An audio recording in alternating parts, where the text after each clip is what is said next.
Emmanuel, God is with us. Emmanuel, God is with us. So here's my original cutting of the princess. This was a gift from the Manhattan Beach Mall. They don't like this variant of Hoya because they say it turns white and then it dies on them. And so they actually pull it out of their plant. This must be a sport of the plant, or sometimes maybe the plant will look like it's going to be a green plant and then it'll start growing this variety. I don't know. But this is the issue that they say is the problem. If you look at that, you see how that's an all white leaf? They say these leaves can't survive.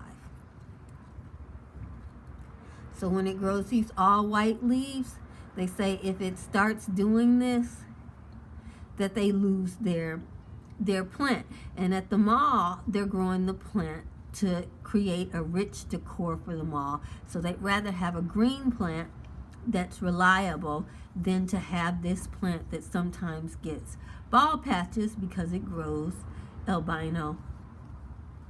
That whole line there is albino, and you can see it's looking a little worse for wear there.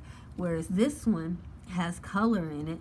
This is outside, guys. This is not inside, so it looks like a plant being grown outside. I just got this, and I am growing it outside, but I hope that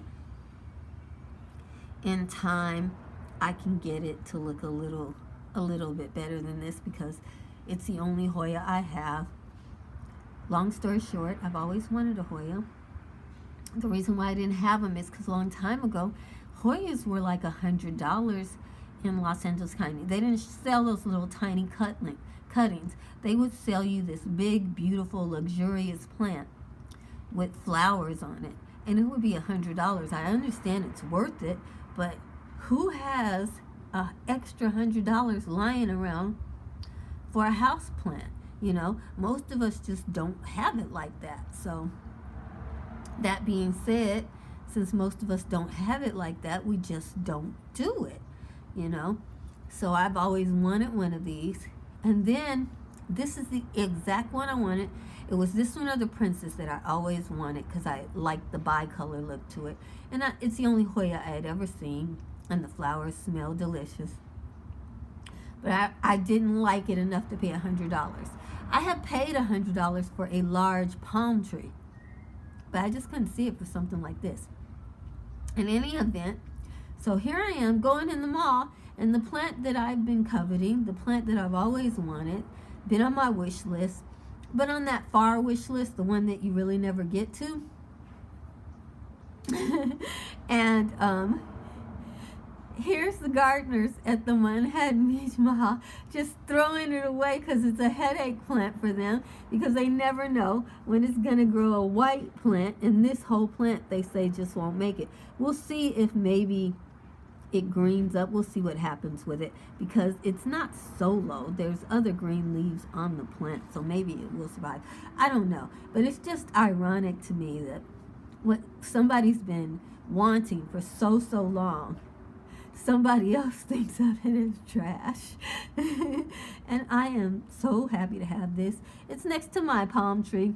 I got this palm a decade ago at Home Depot. I haven't treated it very well, but it's outside, and I think I get a little help sometimes from the gardener and my mother, because as you can see, but this is my favorite palm. It's called a Kentia palm, and this is a signature plant for me. Wherever I am, there is a Kentia palm.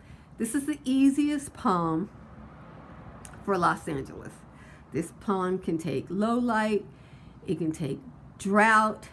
I have it sitting outside, and it does not need water. It goes dormant in the summertime, and when it rains, then it will try to put on some growth, and if it doesn't get enough water, as you can see, it will die back and spring forth anew this year. This plant could very well, if I was treating it right, It could be 6, 8, 10 foot tall by now, but I just love it for what it is.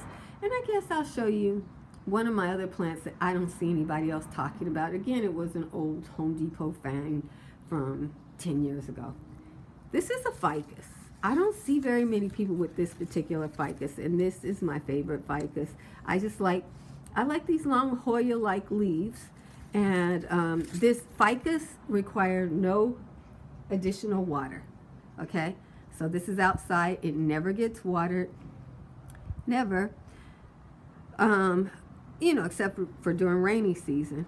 Same with this other plant here. This plant is desperate for water, but it was put in this pot at 6 inches tall, and it did grow 3 feet just on the rains, but it's got a little struggle. It's on struggle hill. I could do better, but as you can see, I'm not really a house plant kind of person. But now that we're in COVID and I'm trying to find something to do beyond my herbs and food, I am now getting a little bit into some of my favorite house plants. Okay, this is my treasure.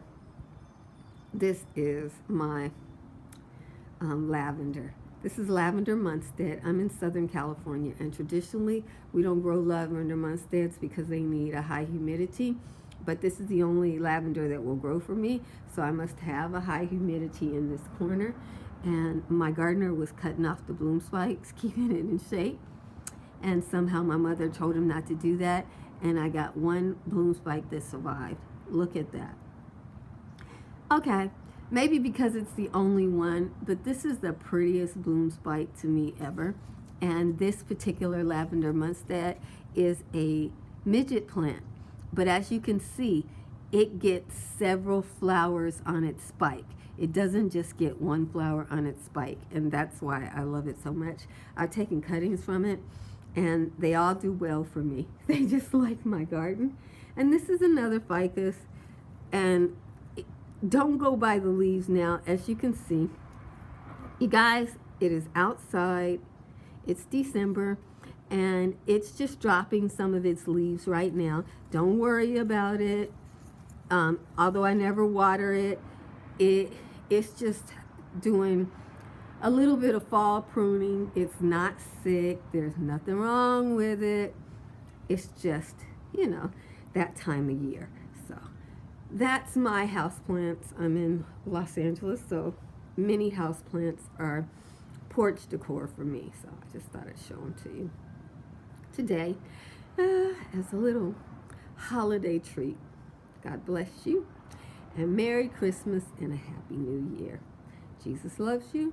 I love you with all the Jesus in you. I hope next year I get a whole bevy of these. I mean, look at that.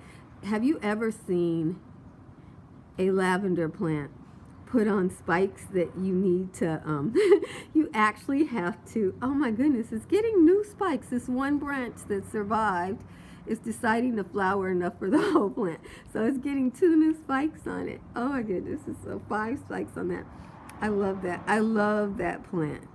And my poor gardener was trying to keep it trimmed like a hedge. And once he realized that I was looking for the flowers, I got my one flower speck that I treasure. And grace of God, this plant put, so far, 5 flowers on that one spike.